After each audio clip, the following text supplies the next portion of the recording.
reserving the right to object. I stand in agreement with my colleague.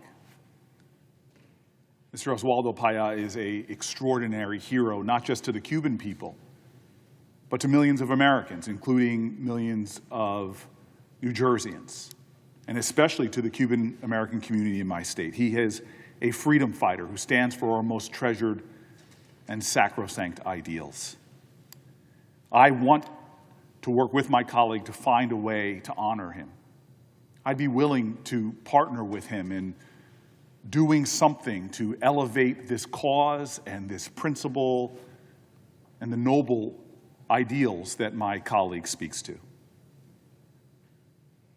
The challenge right now is that we are in different times.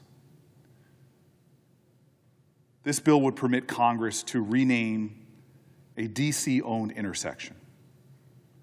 But the District of Columbia has the right to self-governance.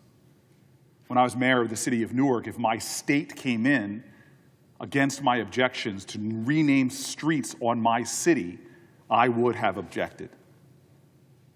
The people of the District of Columbia have the right to control their own local affairs. Their rights are enshrined in home rule. It is critical that we reject attempts that infringe upon those rights. The locally elected D.C. Council alone has the right to rename D.C. streets, and there is no dispute that the intersection in question is D.C.-owned. Since the beginning of home rule, the Council has opposed congressional efforts to rename its streets.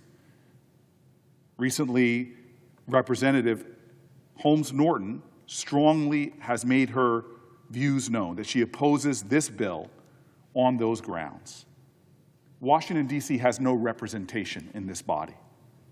We must respect the wishes of the locally and democratically elected council and D.C.'s representatives in Congress. Indeed, these democratic ideals are what we are talking about right now.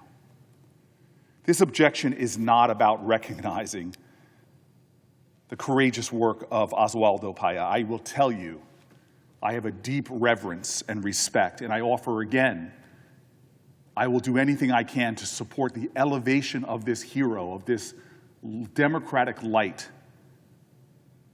Mr. Payá bravely fought for freedom and democracy in Cuba. He was killed due to his heroic work. I hope perhaps our Congress can appropriate resources to do something to honor this noble man and his ideals. I hope we can think constructively about what else we can do. His work should be recognized more by our nation. And I would support the D.C. Council, their elected representatives, if it decided through their democratic process to work with the senator and the Democratic sponsor to rename the street. My objection is simply right now about Washington, D.C.'s right to control their own local affairs. This objection is about home rule and self-governance. Now, it is true, as my colleague said, that this has passed through this chamber multiple times. But you would understand if D.C. is pushing for us not to do it this time because the current administration in the White House has stepped up their efforts to undermine home rule, is looking to D.C. as a testing ground for extreme policies. The fact that D.C. has been deprived of statehood makes the people of the district feel even more vulnerable under this president to the policies of the administration. They are asserting in an even stronger way with me and others who feel a fidelity to the home rule ideals that we should take a stand now.